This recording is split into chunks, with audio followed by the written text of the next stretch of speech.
Hey guys, welcome to Cricket Fanatics Magazine, and this is your review show. I'm your host Khalid Moedin, and this is where we sum up the first test between South Africa and Sri Lanka. Now, an excellent win for South Africa, an innings and 45-run win, completely dominated Sri Lanka in every single facet of the game.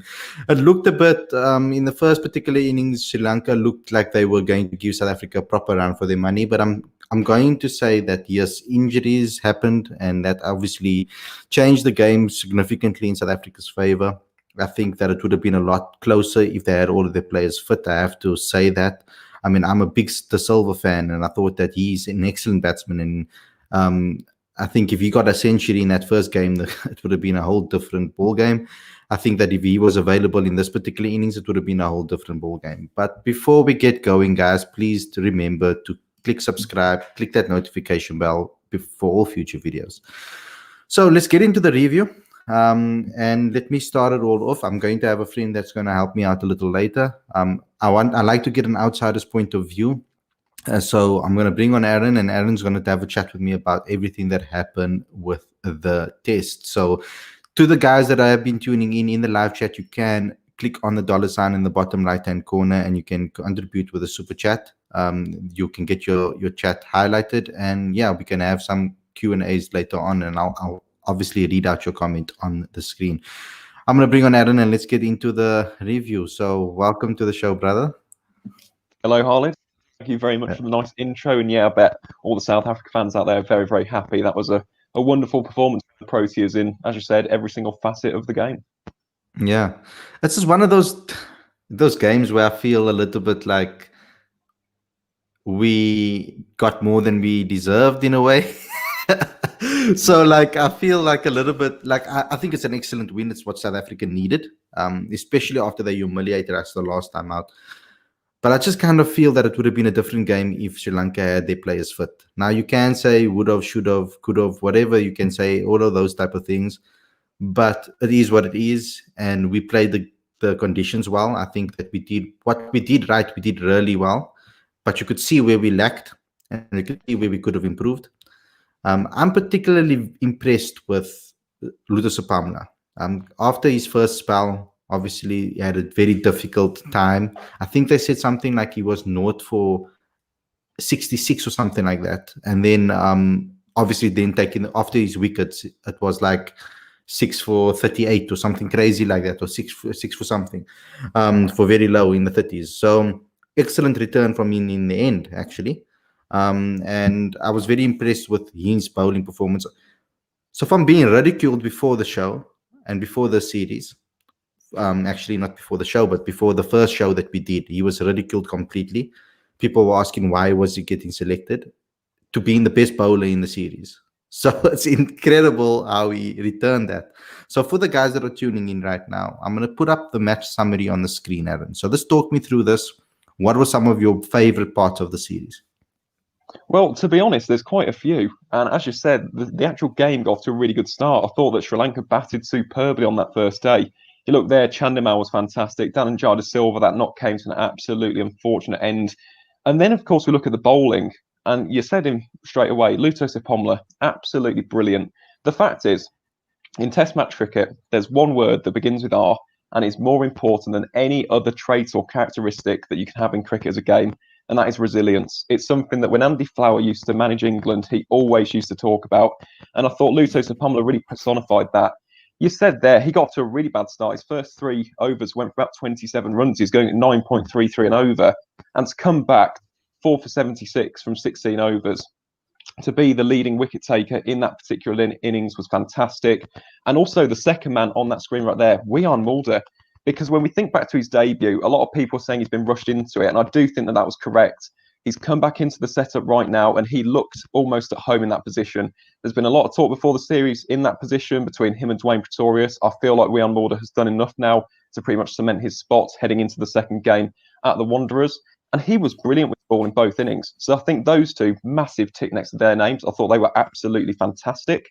Then we look at the South African batting. Faf du Plessis is the first name on everyone's lips, I suppose. Absolutely gutted not to see him reach that double century, but it was still an incredible knock. He had more drives than Lewis Hamilton in there. He was absolutely fantastic. And then Dean Elgar as well, again, played a fantastic supporting role, re-anchored the innings. And the third name I'm going to mention, because we spoke a bit about Keshav Maharaj yesterday, but Timber Bavuma. And of course, it came to an end in the most extraordinary of circumstances, but that was still a fantastic knock, in my opinion. I thought he held together the innings brilliantly. He was a fantastic partner with Faf. Those two were rotating the strike absolutely superbly. And in Test match cricket, just to tick over that scoreboard, it continually put the Sri Lankans under pressure. They had to continually change the field. They had to continually change the bowling plans. And it was just brilliant from those pairs. So I thoroughly enjoyed the way in which South Africa batted as well. And then talking of today, the third and final innings of this game, I did feel a lot of sympathy for Sri Lanka, because when you think they're without Dhananjaya Silva, who was like their glue guy in that first innings, two of their bowlers were injured. They didn't look very mobile, did they? Kasum Rajita or Lahiru Kumara. But I thought in that second innings, one guy in particular, and I know I've been talking about him quite positively throughout this Test match, but that is Wanindu Hasaranga. And we spoke there about Luto Sapomla's resilience. I thought Wanindu showed that as well. Took 4 for 171 in the South African innings. Again, he got off to a bad start, was very expensive, and then brought it back fantastically. As soon as he got the wicket of Quentin de Kock, he finally started getting a bit of momentum and rhythm into his game, and I thought he was a much better bowler as the innings progressed. And yeah, I actually want to say something. I just want to say something about that, because on a pitch actually that is not necessarily conducive for spin, and spinners were struggling on this pitch particularly. You can see someone like Keshav wasn't getting much product out of it, and he wasn't getting much turn out of it. But for him to take 4 wickets is actually incredible. You can see because of the amount of runs he went for, yes, people could go after the spinners, but to still take wickets, I think that's incredible. Against an attack, and a bowling attack that was a batting attack that looked like they were up for some punishment. They wanted to dish out some punishment. Yeah, definitely. I completely concur with that. Remember, this isn't the subcontinent. He's not playing in Gaul or Hambantota. He's playing in Centurion, which is a seamless paradise. It'll be the exact same at the Wanderers. That's why South Africa have chosen these two venues. It's to suit their bowling attack. But then again, with his batting as well, I just thought he held the fort quite nicely. And although they did end up losing by 45 runs, I just looked at him and thought he kind of shone out in a way. So I was really impressed with Wanindu Hasaranga. You know how much I like him. I've been watching him for the past couple of years in Sri Lankan domestic cricket. He's someone who's really stood out in white ball cricket. And to see him just transfer some of those skills, don't get me wrong, he's still a very raw potential. Okay, he's by no means a world beater right now. He's 23 years of age and a leg spinner. But I just thought at times he was absolutely exceptional. And if he can just control himself a bit better, I thought at times, and this happens with a lot of young leg spinners in white ball cricket, and then when they go into red ball cricket, they go to the wrong gun far too often. Whereas if you have a look at a guy like Yasir Shah, for example, he uses the stock ball, which is the leg break, to set up batsmen, almost like a game of chess. Yeah. And then the top spinner or the wrong gun is the mystery ball. That's your wicket-taking ball. I just feel like that's something he needs to work on. But with that being said, for a debut, that was pretty incredible. Finish with 4 wickets and then getting a 50 in the second innings. Yeah, Wanindu Hasaranga, very, very impressed from a Sri Lankan perspective. Yeah, so I'm happy that you could give some insight into the Sri Lankan side of things, because I think that in certain areas they batted really well. I think that in certain areas they also bowled really well. If they had their full bowling attack, I think it would have been a different story. There were some good things to see from the guys like Kamara, who there's a lot of different things that we can say about some of the bowlers. I think Fernando as well, excellent bowler. I think that the resilience he showed as well. When the rest of your bowling attack is all dropping like flies because of injuries, you're still getting wickets, you're still pushing, and you're still being accurate and sticking to your game plan and not getting phased by that. I thought that was amazing in character that he showed in this particular game. I want to talk about something that really, I feel, gave the Proteas the confidence, and that was with the bat. Because I think that everything with regards to before the series, I think the pressure was on South Africa's batsmen, mainly that opening pair of Aiden Market and Dean Elgar. So in this situation, when you know that you're going to be under pressure, first and foremost, you have inexperienced bowlers. And then a lot of people were saying we leaked more runs than we should have. That if we had this bowler and if we had that bowler, we would have kept Sri Lanka down a lot better. We would have been able to bowl them out for under 400. People were going on under 400, under 350, 380. A lot of people were saying that that the score that they put on was too much. And I'm like, but this is a test match. Yeah? I mean, you want to see 400 being scored on a pitch. And then the tone that was set by Aiden and Dean, that's what got me, especially because of the way Sri Lanka batted. The openers, they couldn't get off and they couldn't get going.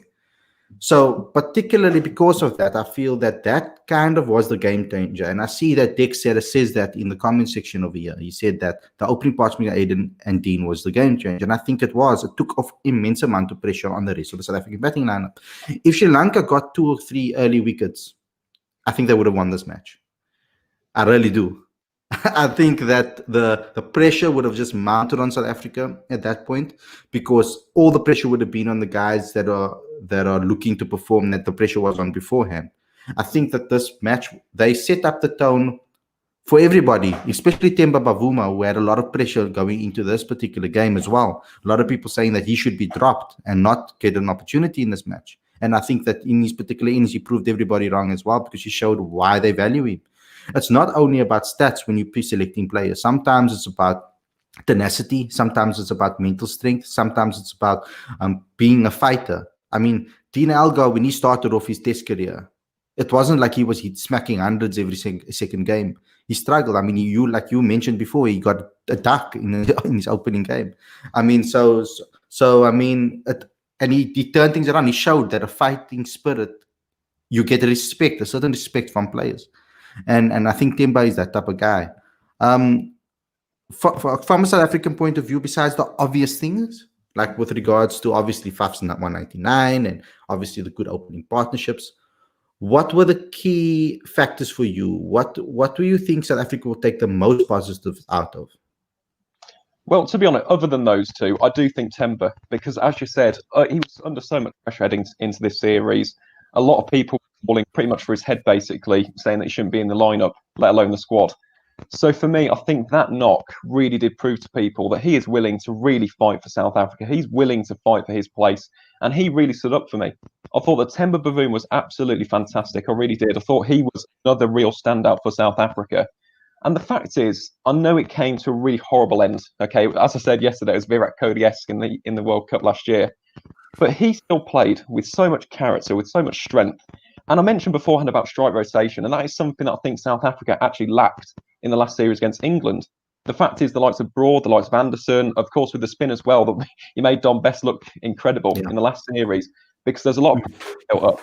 That's when we're getting in, they're just defending, not being able to pick the gaps.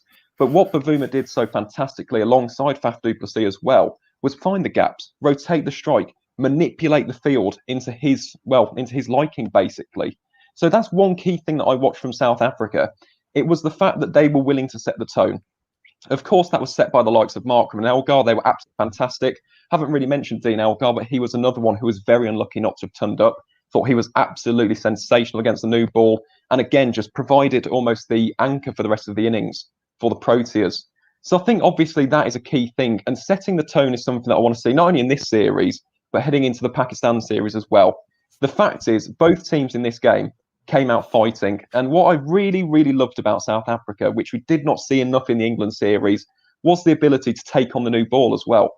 Because you look at that opening partnership, 141 runs, a lot of those runs came in the first 20 overs. That's something that we did not see at all against England. So there's a lot of positives, I think. Of course, there's going to be people who say, yes, Sri Lanka proper attack. But at the end of the day, you have to play what's in front of you. You're playing the ball, not the bowler. So the fact is, I still think South Africa should be immensely impressed. I think it's a great platform to build off of, not only heading into the second game at the Wanderers, but also heading into the rest of the international summer. And it proved to a lot of critics that this South Africa team, when they're on form, can bat. Like, I can't even remember the last time South Africa got on 621 runs. It was an incredible performance. So, yeah, lots of positives. Of course, some things to work upon as well. Rassie is one of them. Okay, 621 runs. He only got 15 of them. But I still think a lot of good things that South Africa can take from this, a lot of positives, and definitely a lot of impetus to take ahead into the remainder of the international test summer.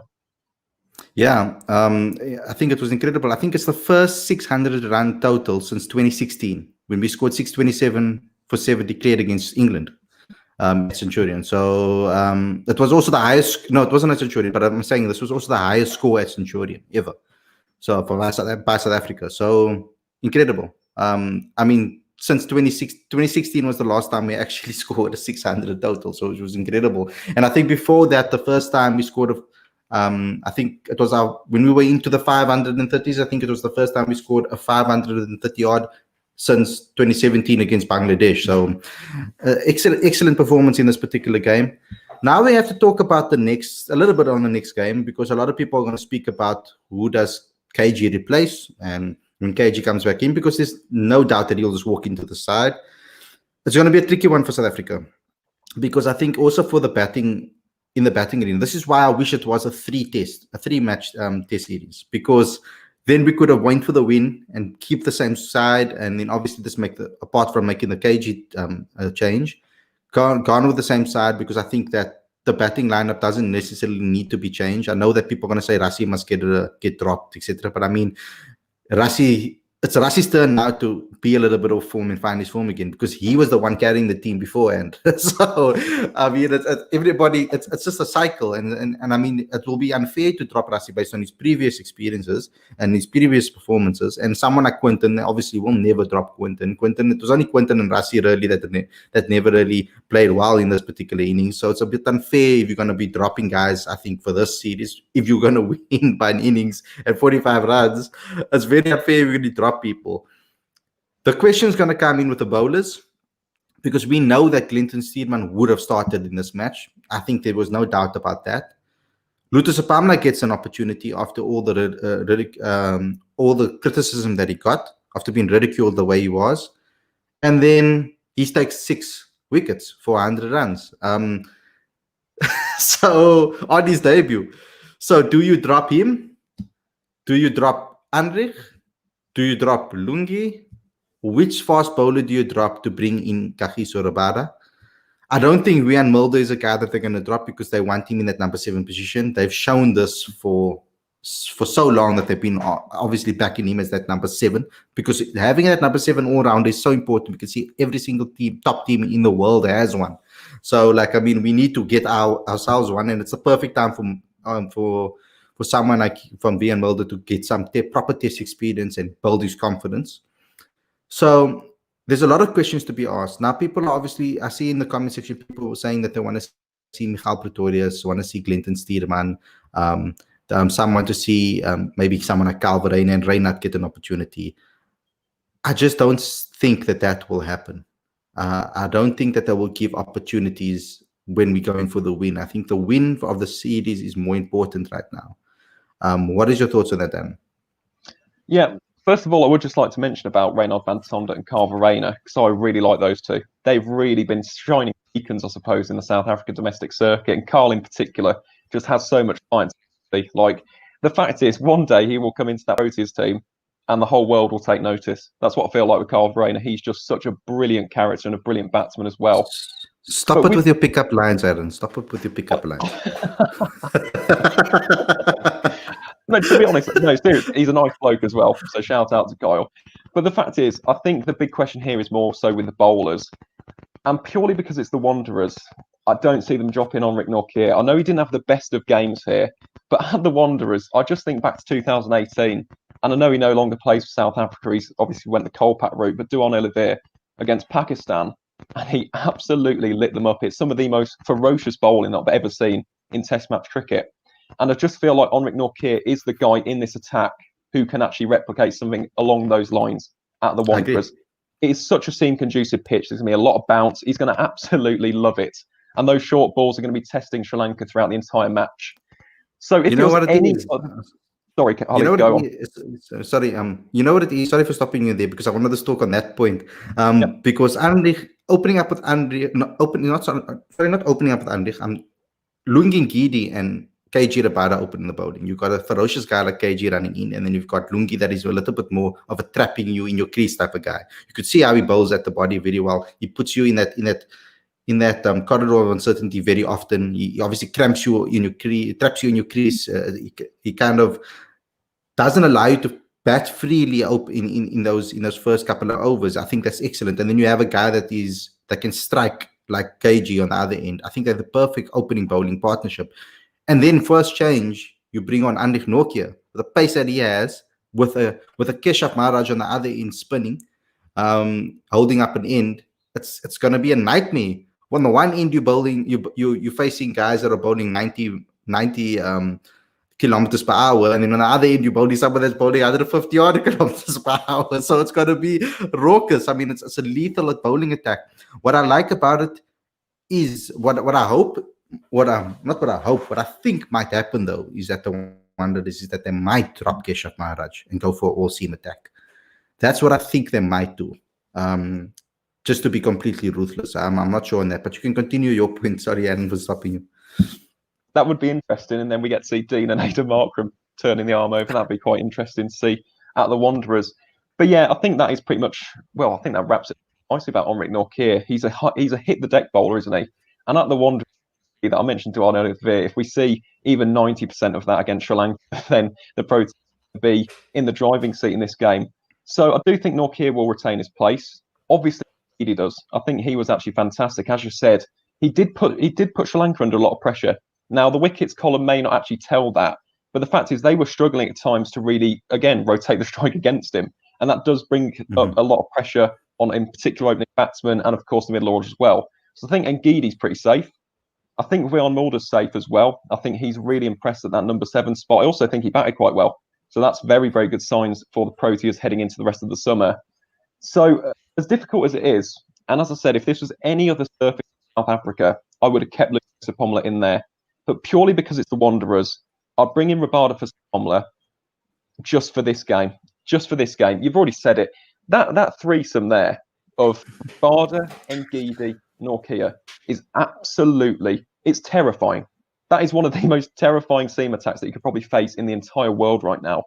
At the Wanderers, with that seam-conducive nature of the pitch, the nice bit of bounce as well, it's going to be nice and spicy for the seamers, I reckon. So I think that's going to be my main quartet, I suppose.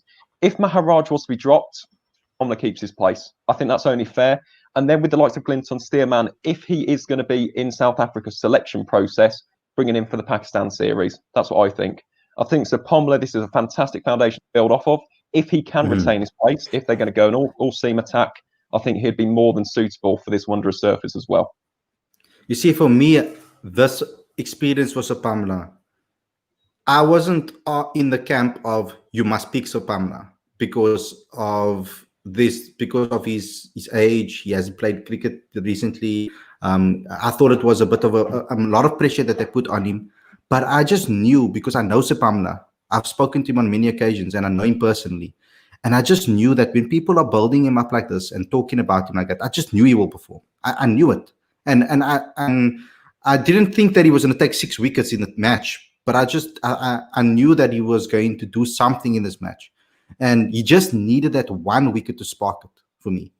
And I think that it was actually the perfect test for him. It was the perfect test for him to gain some confidence. And he's the best next in line, I feel. To have him ready to take over if one of the guys get injured, or to have him in a situation where if someone pulls out, like for example, KG pulled out now. At least we know now we've got someone like Pomla in the ranks that can build good partnerships with someone like Vian Mulder when they were both bowling at the same time. It was excellent. And also with the fast bowlers, the fact that Henrik Nortje and Lucas Pomla know each other so well because of the Warriors days, it automatically connects them. And you could see when they bowl together, it was quite excellently. And Henrik Nortje was obviously speaking a lot about partnerships and bowling partnerships and how crucial they are. Let's go on. So obviously, people are also going to speak about Mikhail Torres. We haven't seen him play yet. I think that if Henrik Nortje gets injured or if Henrik Nortje builds up, you might see Mikhail Torres, because I think that they both hit the deck hard, both quick bowlers. I think they're not similar, but I think that they're in the same mold in a way, with the type of bowlers that they are.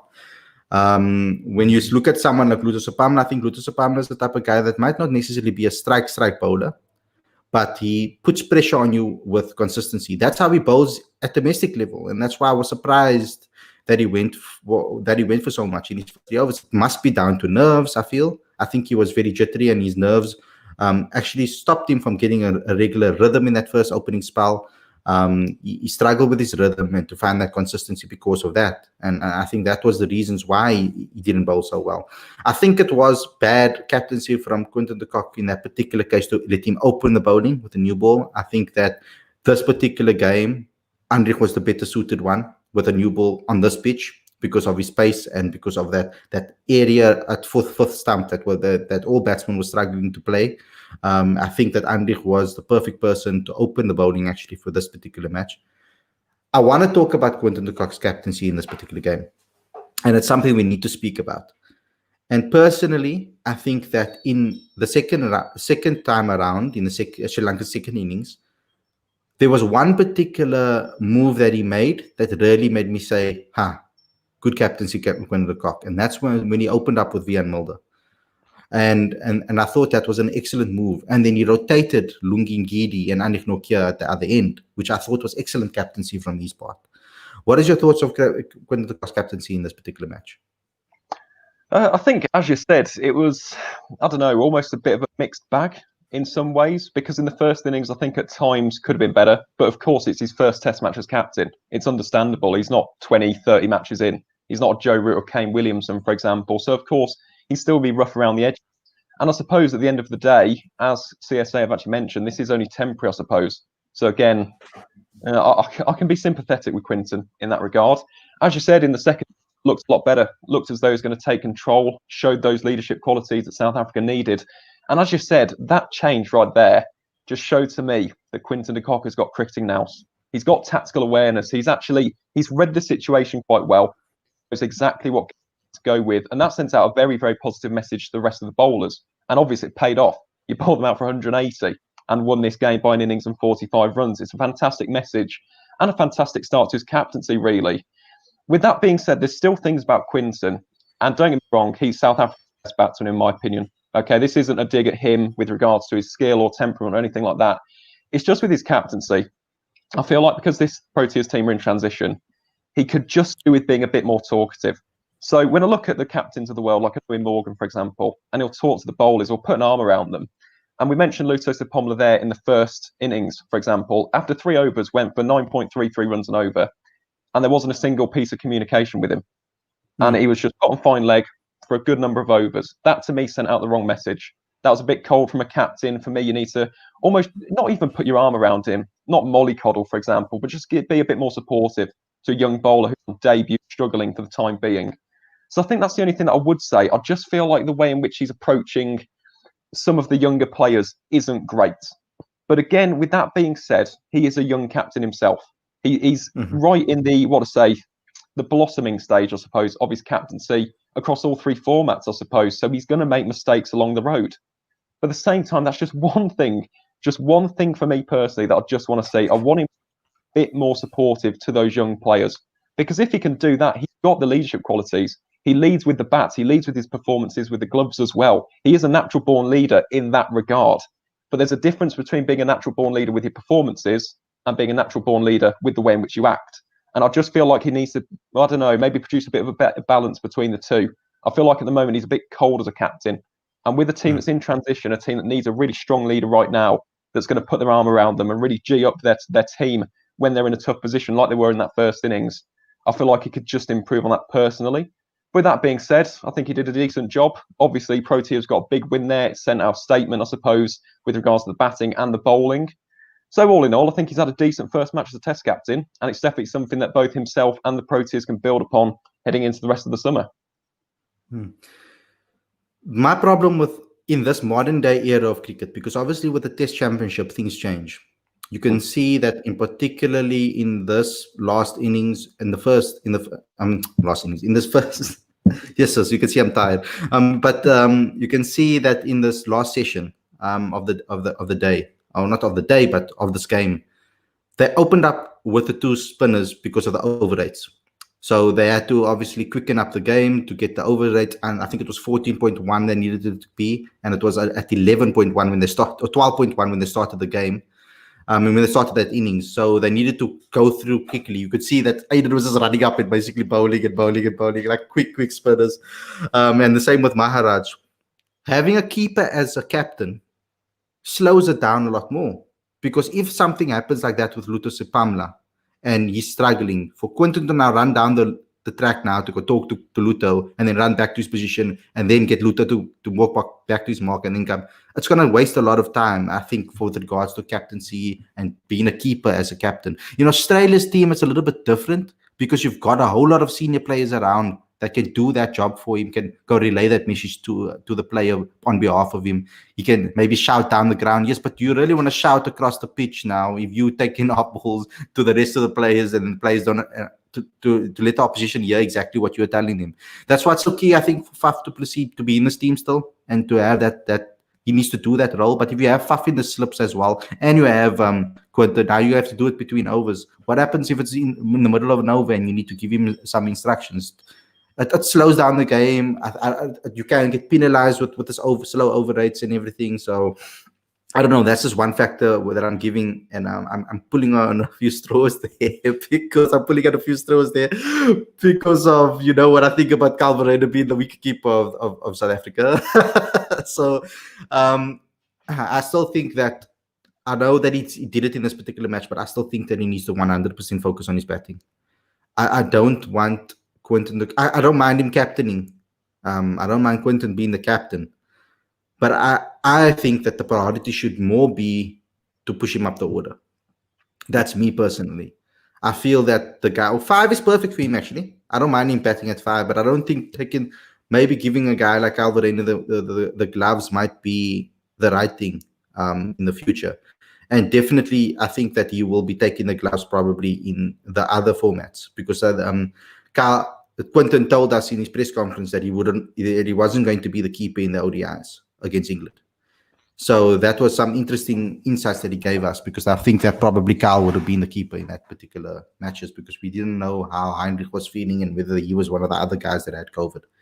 So it would have been interesting to see that. But I guess for now, I'm okay with Quentin taking all 3 roles. I really want to see him score a big one in the next game.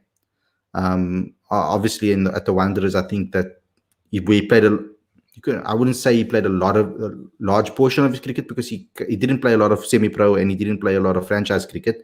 He kind of was fast-forwarded into the test team quite quickly or into the international setup quite quickly after his under-19 debuts, etc.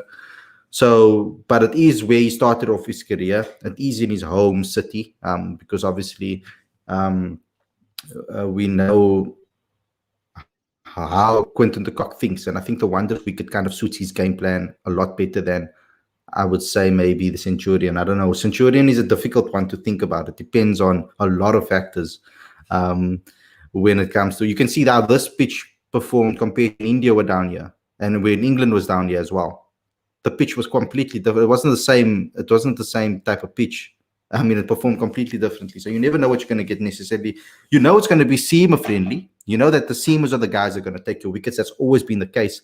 But which part of the pitch is going to act up? That's something you only know in the morning when you come to Centurion. You have to read the conditions. So let's get into some of the comments, guys. In future references, I won't be able to get to all of your comments. I'm telling you this now because a lot of you guys are asking a lot of questions. So please make use of the super chat to get your questions in so that I can, because then I'm forced to. I don't have a choice. So at the moment, I can choose to ignore some of your comments. But if you enter a super chat, I am forced to say it to ask your question immediately. So even if the guys are talking, I have to stop them during the chat tracks and I have to tell them, look, you guys, super chat. I have to get into this question and say, make your comment. Now, if it's a question, I'll ask the question after they're done. But if it's a comment, then I will put it up immediately. But for this particular stream, let's get into it. There's one directed directly at you, actually, Aaron. I just need to find it. Here we go. Reynard and Kyle could be Proteas as Zach Crawley and Ollie Pope. Khalid, could you ask Aaron's thoughts on this? Well, I hope not, because they're 2 rather good batsmen. And from an English perspective, I wouldn't mind South Africa maybe not having a caliber. But in all fairness, they are 2 wonderful batsmen. Would I say they're the same? I don't think they're the same mould. In particular with Ollie Pope now, because he doesn't really focus on his wicket keeping. He's more now of a specialist batsman who can keep now and again. I don't know. In terms of maybe their status in the South Africa team, in terms of two young gems who fans can really latch onto and almost, I don't know, put their optimism and faith into, yes. I think that they could actually perform a similar role, per se, in that regard. In terms of batting strength, I also think both are fantastic batsmen. As I said, I don't think they're the same mould, but I do think they're fantastically gifted batsmen. Reynard van Tonder in particular is just an absolute run machine. And if South Africa ever have a game at the Mangong Oval, oh my goodness, they're going to be in for a lot of runs there. So I think it'll never happen. You never know, Harley. Cricket's a funny game. You never know. But I do think that they are two wonderful young batsmen. They've got lots of potential. I think Reynard van Tonder, if he could go at 3, you could argue could be the same as Zach Crawley in terms of he can anchor an innings and just be a free-flowing batsman. We saw that in the Pakistan series in England during the summer where he got that 267 at the Rose Bowl. So I do think Reynard could offer something similar to Zach Crawley in that regard. With regards to Carver Rayner and Ollie Pope, I don't think they're the same kind of batsman because Ollie Pope's a much more, free-flowing, fluent batsman, loves the cover drive. Obviously, there's that comparison to Ian Bell in that regard in the English middle order, whereas Carver Rayner's a bit more of a fighter. In a way, I'd maybe describe him more as a BJ Watling, per se, from New Zealand. He's someone who grinds out his runs. He's someone who can just anchor an innings and just fight. And, every single innings, he's going to get you runs, no matter what conditions, no matter what surface. He's going to just dig in and get you some runs of some sort, of some variety, So with regards to those two, that's my thoughts on that. I don't think they're going to be the exact same. Hopefully all 4 of them have wonderful test careers, though, because all 4 of them are fantastic young batsmen. But yeah, I don't think they're going to be the exact mould, if you understand what I mean. But they could provide similar roles in the team, if you understand what I'm getting at. I understand 100% what you're saying. Let's look at another one. What do you think about Rassi's batting position? Is he your number 3? So I always thought that Rassi would be our number 4. That was my thought process. I thought that Faf would be our number 5, and then obviously Quentin will be a wicketkeeper at 6. That's what I thought would be happening because when I heard that he's going to obviously keep the gloves. The fact that they moved him up 1 and he's still keeping the gloves was because of Keegan Peterson not being there. I think they were going to play Keegan Peterson at 3, and I think they were going to play Rassi at 4, and then Faf at 5, and then Quentin at 6. That's what I think they would have went with. But with Keegan not being there, it caused a little bit of an issue with regards to transformation policies as well. So they had to kind of, in a way, play Bavuma, but I think that they also do favor Bavuma. So it's a very difficult one because Bavuma just played for his spot today in this particular game, yesterday. So it's the type of headache that a lot of coaches say they want to have. But I think that coaches would love it more if they could just know their 11 every single time and just pick their 11 easily without thinking. But it is a type of headache that some coaches would say they would love to have. So hopefully that will work. But guys, thanks a lot for tuning in. Thank you a lot, Aaron, for coming on the show. I think we covered everything. I think it was an excellent win for South Africa, and I hope that we can take this momentum in the next game and whitewash Sri Lanka, properly embarrass them after they obviously embarrassed us on 2 occasions, once over there and once over here. So hopefully that South Africa can make it a clean sweep. Thanks a lot for everybody for tuning in. I really appreciate all the support. We are busy putting together a Patreon so that you guys can help us out a little bit because our company is 100% bootstrapped. We're using all of our own money to obviously put together everything and to keep things running. There's going to come a time and point where we are going to struggle a little bit to be able to produce the stuff at the level that we are doing because we're giving a lot of free content for no money in return. So we're really going to need you guys' help and your support as a community to help us obviously continue the amount of work that we are doing and the amount of content that we're producing. So we're going to be sharing that link with you very, very soon on one of the future podcasts or one of the future daily shows. You will hear a lot more about it. But thanks a lot for tuning in, guys. Thanks a lot for watching this video. Don't forget to like, comment, share, subscribe, click that notification bell for future videos. Don't forget to subscribe to the magazine. The link is on the screen and in the description. We've got an awesome next issue coming out, which I'm happy to announce that it's going to be a very different take on things in South African cricket and give you some more insight into the longer format in this country. If you guys want to go for all our regular updates, cricketfanaticsmate.com for all your updates. There's a Sri Lanka series tab where you can click on. Obviously, you'll see some articles from Aaron as well, because he gave us some amazing articles when England played South Africa. Thank you for that, Aaron. And also, if you guys have a business and you're looking to make sales online, even if your business is offline, you can go to a free tutorial on our channel. There's a link in the description as well. Thanks a lot for tuning in, everyone. Thanks a lot, Aaron, for doing this show with me. And I'll see you guys very, very soon. Take care.